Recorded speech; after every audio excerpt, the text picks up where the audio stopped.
Like, I just want people to know me. I want, if people unearth projects that I've made or things that I've written or posts that I've done, I want them to feel like they're getting a sense of who I really am. The voice you just heard is Jessica Hische. Jessica is a lettering artist working in branding, film and television, book design, and advertising.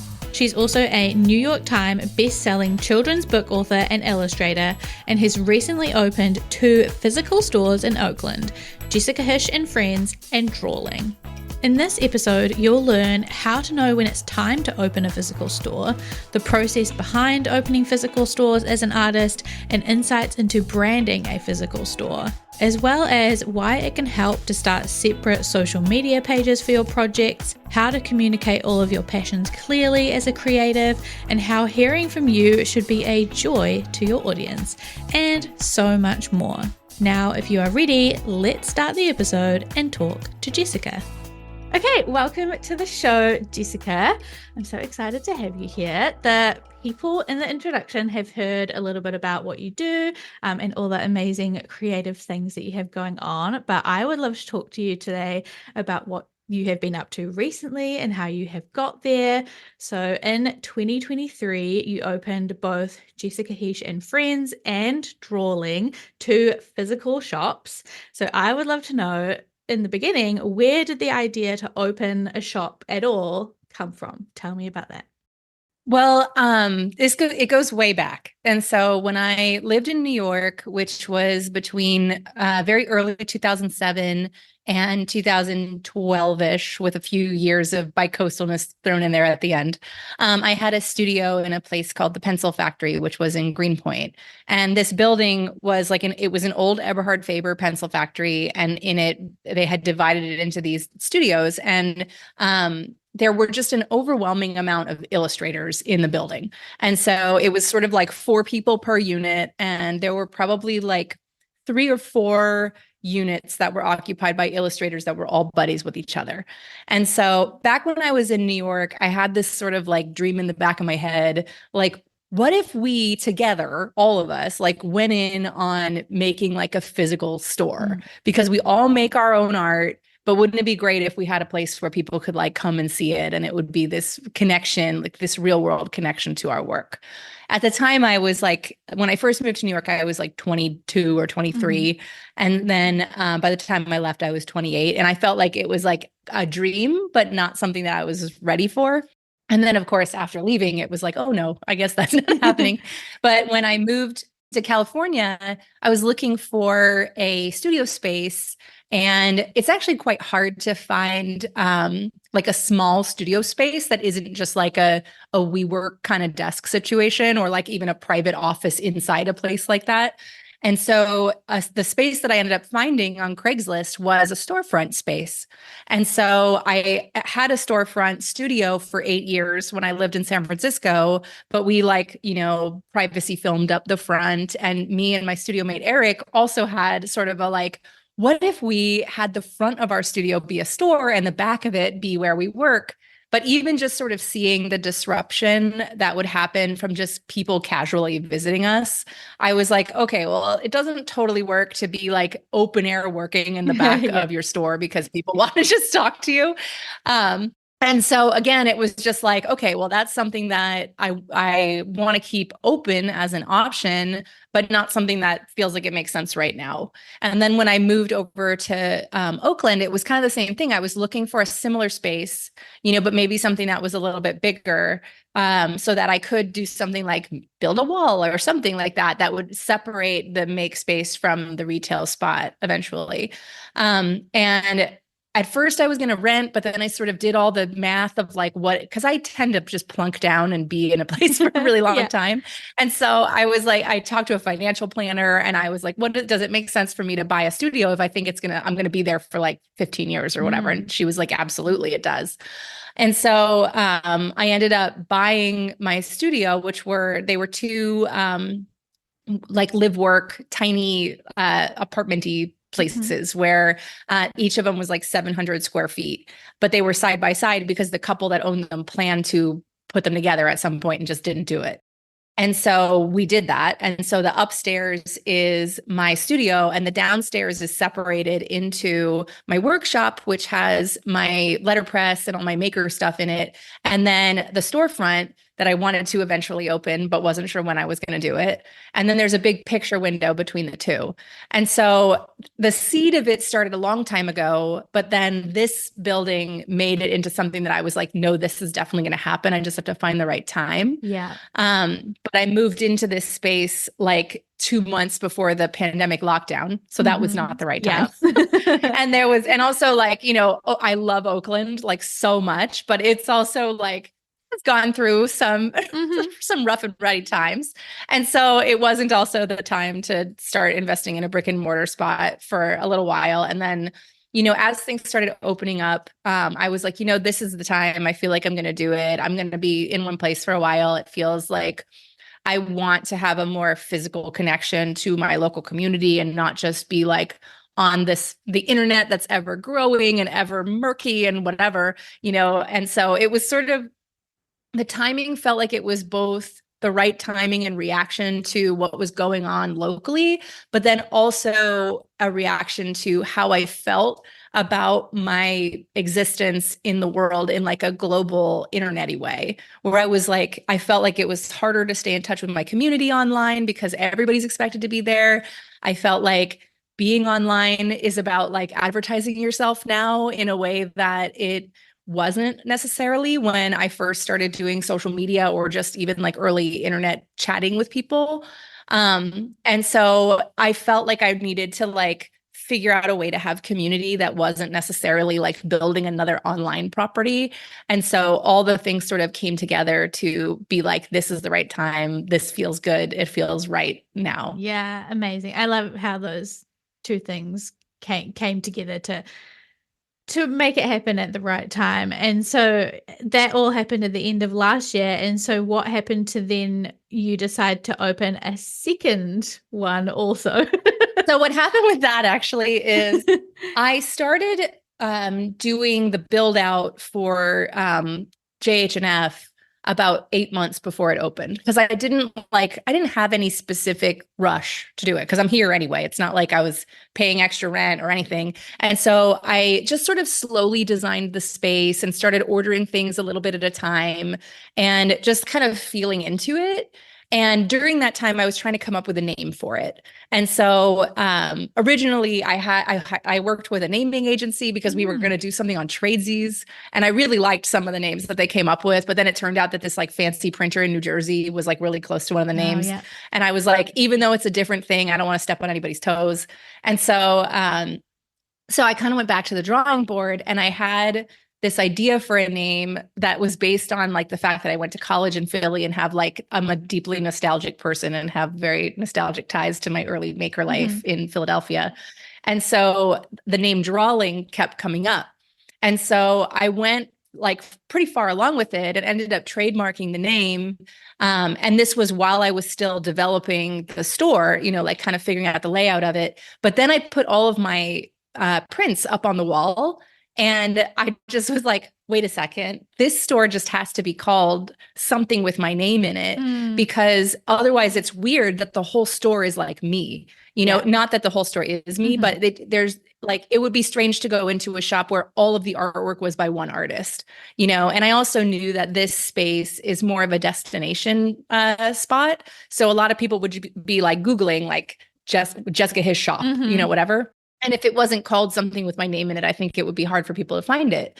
And so all of a sudden I was like, I invested all this, like I made branding, I like paid for the trademarking of not only like the word Drawling, but also like a secondary mark that I did, and also like a tagline, like really went pretty far, it was probably a $10,000 investment. And then I was just like, okay, well, I guess I'll just do something with it in the future. Maybe I'll make like a product line or do something. And then another thing happened when I was building the store out here. I originally had like a section of kids stuff. But I realized that the vibe really changed in the store as soon as you start introducing children's things. And I noticed this as a shopper. If you go into a shop and there's not a very clear vision about what the store is meant to be, it's kind of disorienting and you don't really know what you're supposed to get there. And so all of a sudden I was like, oh, I don't think I can put the kids stuff here. I think this has to be like the fancy grown-up store. And so then all of a sudden a light bulb went off and I was just like, oh, Drawling is the kids store. Yeah. And so I knew that there were a bunch of openings in Temescal Alley after the pandemic. A few people had moved out, and Temescal Alley is this little shopping area in Oakland that's super cool. Yeah. Like the people in San Francisco, it's one of the first places that you go visit coming over to Oakland. It's like a gateway drug of Oakland for like the creative set, And so I reached out to one of the other retailers there that I know, being like, hey, like, I want to chat because I'm thinking about reaching out to the landlord. What do you think? And she was like, you have to do it. And immediately put me in touch with the landlord. And I was like, oh, this will be really, I'm just doing some investigation. I'm just going to figure it out. Maybe in like 6 months, I'll do this. Obviously I have to like launch my first store first, because it was like, this would have been 2 months before my first store opened. And so I was just sort of like, doing some R&D or whatever. And then, but then I sort of went into the conversation with the landlord, and I was like, okay, if it's below a certain amount, I'll really think about it, and that number in my head for the rent was like $2,500. I was like, if it's $2,500 a month, it's like it's kind of tempting, because if I open in 3 months or 4 months, like I can probably burn through that amount of money and not feel awful, there was kind of a number of just like, I certainly cannot spend like $10,000 on rent for nothing, but I can spend maybe like $6,000 to $7,000 and not feel truly bad about it, because I'm just like, whatever. And then it ended up being $1,800 a month. And I was just like, oh, shoot, I think I might have to do this. Because there were a number of spaces that were open, but some of the larger spaces were significantly more money. And the space that I got was like really reasonable. And so I was like, okay, well, I'm just going to get it. And then I'm going to figure this out and try to open it as soon as I can, thinking that I would open in like January or something. But then with like not only friends that have done retail stuff, but then also like sort of a little bit of pressure from the landlord to open sooner, I was like, okay, well, I think I have to open it before the Christmas holidays. And thank God I did, because I would have wanted to shut it all down had I not, because like January is like super dead. February is super dead, like it would have been a really disheartening opening had I waited that long. But so I basically like rushed it together. I opened my first shop at the end of September and opened my second shop at the end of November. Wow. And so they were both open for the holidays, and it was completely chaotic. But it was good. Yeah. So it had a good opening, and I was able to make back some of the money that I had invested in it. Not all of it, but enough to make me not feel bad. Yeah. And that's where I'm at. And now it's just sort of in this nice cruise control mode where I'm certainly trying to like mix it up in the stores and stay on top of inventory and things like that. But it's not like a scramble right now, which is nice. And so, yeah, it sort of happened because I had invested in the name and the branding, and I was just like, well, I got to do something with this. So, yeah, I was going to say, at least, you had to scramble to put it all together, but at least you had all the branding done. It wasn't something you had to. It's also too, I mean, it's similar to a lot of stuff that we do as creatives or just as people. When you learn how to do something that's really hard to do for the first time, you're like, I need to figure out how to use these skills again, because I feel like now I have like a master's degree in doing that thing. And so it just made sense, because it's like, it's all part of the same ecosystem in terms of the point of sale backend and all that kind of stuff. So it's not really like two stores. It's like one store split between two locations. And the only thing that makes it two stores is that it's that the inventory is quite different between the two, and that I have to staff two different places. And so the staffing thing is definitely interesting. But otherwise it's really just like having one store with a lot of staff. Yeah, I was interested in like, this the staffing and there's so many things to think about when you have a store. And going from, being a creative, that's generally something that we are doing on our own. You might have, you collaborate with people or you might have a manager or, there's a little bit of collaboration going on. But when you open a physical store, you probably can't be in there full time because you have other Oh things to no. do, right? I know I saw on your site that you're in there on Thursdays and Fridays, but A lot of yeah. people are in their stores full time because what they do is they use it as like an office. So Yeah. most people that set up their own retail stores, what they do is that they either have never had their own office before, Hmm. or it becomes like an extension of their office where when they're not busy, they're in there working on their other thing. And that works out really well for people, because then Hmm. it's sort of like anything that your store makes is just a bonus on top of what you would be making anyway, you Yeah. know, instead of it necessarily being like its own separate business. And so Mm. that's the one thing that's a little tricky with not working out of your own space because um, while I could probably work downstairs in the store like all the time and just like be on my computer and stuff, I have this big comfortable office and I want to like work in front of a monitor and all this kind of, I want Yeah, to have yeah. like a more ergonomic environment for working. And for me, so it makes just so much more sense for me to pay someone a retail rate rather Mm. than me with a much higher rate working down Yes. there. Yeah, that's such a good point. Yeah. I was also curious as well in terms of like the social media, because you now have social media pages for each of those shops. I know you also have started a new social media page for your new book, which is coming out. You also have social media pages for your own work, obviously. So, tell me about how that's working. Are you doing all of that? How are you managing all of that? Tell me about all of that, all the social media I, side of things. I am doing all of it. Yeah. But part of that is just like I haven't invested in it as I should. Like if I really want the stores to be very successful, I should be doing a lot more social media for them, like reminding people constantly of stuff that's there. But it's also a little tricky because both of the stores are brick and mortar only. And so most of the time, if you see a shop doing a ton of social media, they also do online sales. And so what happens if I do a ton of social media for the shops, I get a lot of DMs being like, "Do you ship to me?" And I'm All like, right. "No." And so Yeah. because the audience isn't all local. So really the reason why I do social media for the shops currently is just to remind people that they're open. And so it's like, I tend to just post like once or twice a week just to be like, "Look, the store's We're here," here. Yeah. Yeah, exactly. Here's the hours this week. Remember, it's a thing. Versus if it had like an online sale component, I would be posting a lot more. Part of the reason for having them all be separate, though, is that I run into this issue with my personal account or with, I say personal, whatever, my professional account, personal, professional, where if people see me doing too much different things, they forget what I actually do for my job.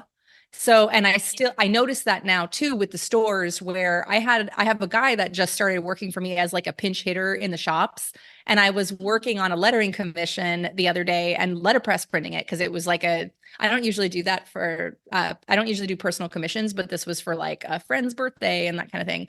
And so, and he made a comment of just being like, "Oh, it's so nice that you're still like keeping your toes in lettering or whatever." And I'm like, "You mean my primary career?" Yeah. Like I was like, the shop is like they like in January, both of the shops, like if you add them together, they like broke even. In February, they made like a little bit of profit, but it was like the profit that they made is like half of my day rate, like Yeah. just for the whole month. Yeah. So it's not something that I'm like, oh, I'm pivoting to a new career in retail. It's definitely an add-on. And so part of having the separate social media accounts is also to let most of the posting of the stores happen in a separate channel from my channel that is my primary work, which is being a for hire lettering artist. Yeah, yeah. So that was one of my questions to ask you was like, how do you now you are adding these things, you're also adding new books and things going on. How do you as a brand, if you want to, brand yourself as a person, how do you communicate all the things that you do have going on from your shops to your products, to your books, your fonts, your client work, your speaking, all of that? What's your approach to kind of communicating all of that? I think it's kind of nice to have different channels for the different things that you do and talk about. And so like I wouldn't make my whole Instagram account be me sharing tips and tricks because that would be instantly people thinking that's what I'm doing from my career. Or I wouldn't make like posts on Maine about speaking too much because people would be like, oh, that's what she's doing now. Or, and that's why for the new book, for my new kids book, I made a separate Instagram account for it because I know I'm going to have to post about it quite a bit, but I don't want it to take over my Instagram feed because I'm not posting that much about client stuff. Like I wish I could post constantly about client stuff, but a lot of my client stuff that I do is stuff that I don't have permission to post about right away, or there's some official strategy for rolling it out or whatever, and so I don't want, because I have to post a lot more about those things when they're happening because you just got to hammer like, buy my book, buy my book, buy my book, buy my book. I don't want people to suddenly think like, oh, I'm not available to do commercial lettering work, And so sometimes having a separate channel is good. The only thing is if you're like my main channel, I have a ton of followers. And so I have to then sort of cross post from the other one to be like, hey, over here, there's this information about a thing, because otherwise it's like, then I'm not actually accessing my audience. And then I also too have been really trying to re-enliven my newsletter just because it's such a good direct way of talking to people and giving them like a longer form story of what's going on. Because, algorithms are really unpredictable online. It's like you just don't know what people are seeing. And what I have found is that the algorithm tends to favor certain kinds of posts. And then it really changes the narrative about what people perceive me as. Like I had issues with my online courses, which I haven't taught an online course in like a year and a half or more. But people will have this perception that that's like the only thing I'm doing now because those are the posts that are getting surfaced in their feed that I'm making, even though I'm posting about other things. And so it's interesting. So it's sort of like you can't trust the algorithm to portray you as you want to be portrayed. And so splintering things off and having different channels for stuff, or like committing, like my personal things are only shared in stories and this stuff is only shared on Instagram and this stuff is only shared on Threads. Like that can be really helpful for sort of, you know, making sure that the narrative about who you are and what you do is true to what you're actually doing and interested in. Yeah. Yeah. I love that approach. I think that's really smart. And I think you're right in the email newsletter. Like I'm such a email newsletter nerd. And I think it's, if you're not utilizing it, you're massively missing out, because you're right in that, the algorithm, you're just at their whims of what they show people. But email newsletters, it's going directly to their inbox and they're going to get it. It's just up to them whether they open it, but it's going to go to their inbox. So and that's they're why gonna there's like different rules of engagement for every platform. And it's also something that takes a lot of, like, you really have to ask yourself, how would you want to be engaged with, like, and that's the thing. Like, my email newsletter, I moved to a different platform because I was paying just so much money on MailChimp to have it. Because I really only send them out like 3 or 4 times a year. Like I don't send email newsletters out often. And the reason why I do that is because every now and then I'll like join someone's Patreon or like whatever. And then I start getting weekly newsletters from these people. And I'm like, this makes me want to unfollow everything that you do. Yeah. It's just too much communication. Like there's an author that I follow on Threads who has a book coming out, and like, because so few people are using Threads right now, like, and she's like a super user on it. It's literally, I sign in and 60% of my content that I'm seeing is from her. So I had to unfollow her. Because I was like, I can't. I'm like, I don't, and that's when I'm very aware of that. I don't want to bombard people. And so I feel that way about social media. I feel that way about newsletters, like I want it to be a joy to hear from me, not a burden. And so I always try to keep that in mind whenever I'm like, posting or sharing or whatever. Yeah, that's such a good way to think about it. Wanting to be a joy to hear from. I love that. Okay, my last question for you, Jessica, is the question that I ask everybody, which is just, what is the biggest lesson that you have learned or piece of advice that you want to share with the audience about branding your passion? I think I get real philosophical about this because my feelings about your personal brand or like whatever, I dived super deep into sort of almost like spiritual stuff where I like have no idea what happens at the end of this life. Like it'd be super cool if we all ended up in some happy place or whatever, like whatever positive message is out there about what happens after you die. Great. I mean, that'd be icing on the cake. But I know that if nothing happens, the only thing that you have is the impression that you've left in the world. Like that's like, if there's no way to live on because it doesn't exist, you will live on by the things that you've created and the things that you say about yourself, or post about yourself, or create, or whatever. um and so I'm very conscious of that. And I think that that's why I approach all this stuff with like a trying to be as genuine and true to myself as possible. Not everyone does that because they're able to really compartmentalize like who they are from who their work is. And they don't need those two things to be aligned all the time. And that's fine. It's a completely fine approach. But I think for me, I just think like if someone was trying to get to know who I am as a person in the future, what evidence would they be looking at? And I always want that evidence to be a reflection of my truth. And so I'm very curatorial about like what gets said and whatever. And so my brand is like me. Like I just want people to know me.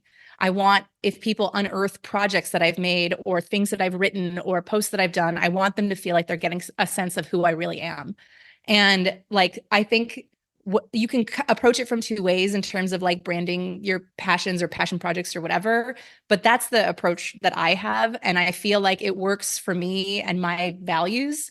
But just do whatever feels the most true to yourself and like what you want. If you're someone that wants to keep yourself to yourself, like that doesn't want the world to know everything about you, that's definitely totally valid as well. But I just think of it as like, if people meet me, does their expectation of me align with the real me? And I want it to. And that's sort of how I approach it. Yeah. That's such a great way to approach it. And I think that's the way, that when you get to whatever the end looks like, that you'll be able to look back and feel like comfortable and happy with how you did that. And, you won't feel any type of like uncomfortable way about how you showed up. You'll feel like, no, I was me. And that was great. Yeah. Or even like I have 3 kids, like I feel like my kids know me very well. But I know that when, like I would do anything to have the internet have been around when my parents were younger so I could just read their every thought, Yeah. like, Yeah. I know that when they're older, they'll probably be like, what was mom like in her 20s and 30s or whatever, and like be looking at that. And so I want it to be real. Like I don't want them to have to sift through it and look at it through a lens of like, oh, well, she was doing this because of she needed to get work, or she was doing this because that's what people expected of her or whatever. Like I want them to always feel like they could be true to themselves also. And that it's like the ultimate self-defense mechanism also. It's just like whatever, like you go out into the world and as long as you're true to yourself, if people don't like you, you're just like, well, that's on you. It's who I am. So that's who I am. I mean, not everybody has to be friends. The end. Yeah, exactly. Amazing. Well, thank you so much, Jessica. This has been amazing. I have learned so much already about opening shops and the journey about it, and your book and how you approach everything. So thank you so much. And I know everybody else listening is just going to learn so much. So I appreciate it massively. Do you want to tell people what you have going on and where they can find you? Oh, yeah. Well, you can find me on the internet. I have, if you look me up on Instagram, I'm Jessica Hische at Instagram. And then in my bio, there's a link to subscribe to my newsletter and all that kind of stuff. And then I have a new kids book that's coming out in October called My First Book of Fancy Letters, which is available for pre-order. And I will love you forever if you do that. What's the finger hearts thing? There's like a different finger hearts that we're supposed to be doing that I saw in a show the other day. I don't know. I see like this one now. Yeah, totally. Now. Yeah. But yeah, so that's my main thing. And then just plugging along with my normal client work, doing logos, doing film stuff, doing book covers. Got one of each on the docket right now. So yeah. Amazing. So exciting. So many good things. Yeah, I will leave all of the links to all of the things and all the show notes and everything. So definitely go check it out. And if you are in Oakland, you can go and visit both of the shops and go see all of Jessica's amazing work. So that's amazing. Thank you so much. Yeah, thank you for having me. Thanks for listening to this week's episode of Brand Your Passion. If you enjoyed this one, it would mean the world to me if you could share it on social media and make sure to tag me at Maker and Moxie so that I can see and share it too. It really does help to get the show out there, which means that we can all work towards that Maker and Moxie vision of making the world a more creative place, one brand at a time. Thanks so much in advance, and I will talk to you in the next one. Until then, keep creating.